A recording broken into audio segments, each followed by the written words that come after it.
وہ قوم ترقی نہیں کر سکتی جو اپنی اولاد کی تعلیم سے زیادہ اس کی شادیوں پہ خرچ کر دیتی. بے شک.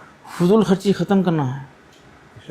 پتہ نہیں یہ برتھ ڈے کے نام پہ سیلیبریشنز ادھار لے کر لون لے کے برتھ ڈے کر رہے ہیں, فضول خرچی کر رہے ہیں.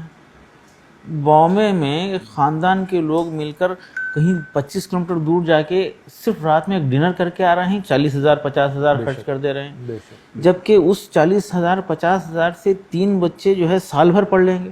تو یہ فضول خرچی ختم ہونا, غیر شرعی غیر ضروری رسومات کو ختم کرنا ہے اور تعلیم کے لیے, تربیت کے لیے اور معیشت کے لیے کرنا ہے. پتہ چلا ایک نوجوان سے پوچھے, بیٹا آٹو چلا رہے ہیں کیا بات ہے, کیا حالات ہیں, ایسا کیوں ہوا؟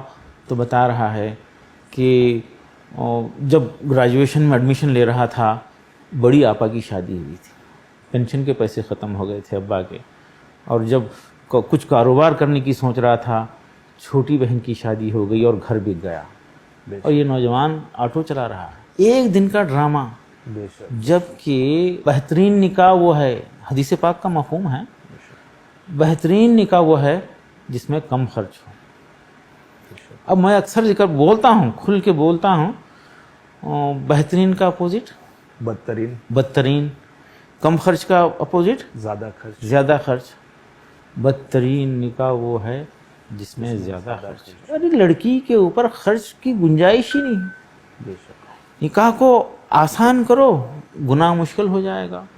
نکاح کو مشکل کریں گے تو گناہ آسان ہو جائے گا. یہ بات سمجھنا چاہیے. تو میں ملک بھر میں ریکویسٹ کر رہا ہوں کہ نکاح کے دن کی دعوت تام کا بائیکاٹ کریں, دعوت تام کا بائیکاٹ کریں, نکاح میں شرکت کریں.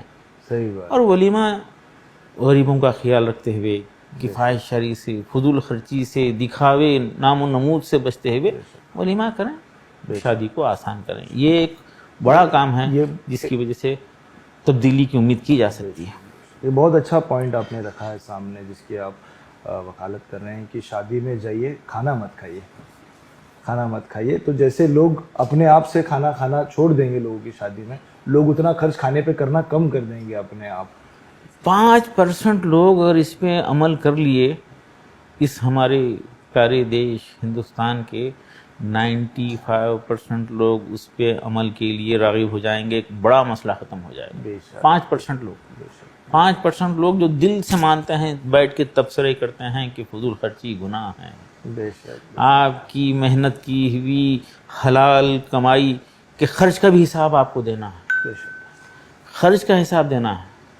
تو یہ احساس اگر ہو جائے اس نوجوان کے دل پہ سے, دیکھیے کہ اس کی بہنیں بیٹھی ہوئی ہیں اور پیسے نہیں ہونے کی وجہ سے شادیاں رکی ہوئی ہیں اور بیٹیوں کی عمریں ڈھل رہی ہیں, اس احساس کے ساتھ مت جائیے اور بیٹھتے ہی فوری حلال اور حرام, اللہ نے دیا ہے اس لیے خرچ کر رہے ہیں. بھائی اللہ نے دیا ہے لیکن خرچ کیسا کر رہے ہیں اس کا سوال ہوگا.